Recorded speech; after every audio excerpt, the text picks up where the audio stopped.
छत्तीसगढ़ महतारी 5 दिन ले सुसक सुसक के रोवा थे। ओखर दुलरवा बेटा गरीब के हितवा मरवाही के कमिया जोगी जी हमला अलविदा बोल चले हे। ओ दिन सब गरीब के अंतर सा फाट गिस। बासी और गोंदली के खवैया हमला छोड़ के चल दिस। अपन पढ़ाई में जीव दे दिस, अपन जिंदगानी में अब्बड़ संघर्ष करिस। छत्तीसगढ़िया एतेक पढ़े लिखे एके जिंदगी में ते फर्स्ट क्लास पास इंजीनियर बने, ते वकील फर्स्ट क्लास फर्स्ट बने, ते पुलिस के आईपीएस बने, इंदौर एडिशनल एसपी रहे, ते आईएएस करे कलेक्टर वाले और तो रिकॉर्ड है हिंदुस्तान में 13 साल लगातार कलेक्टर रहे हस। ओखर बाद राज्यसभा में, लोकसभा में, विधानसभा में मुख्यमंत्री रहे प्रदेश के।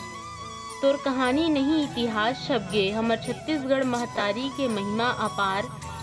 जी हाँ लीस जोगी जी अवतार। वो कहे करे छत्तीसगढ़ ला पर बुधिया ले सबसे बढ़िया बनाना है, सबसे बढ़िया बनाना है।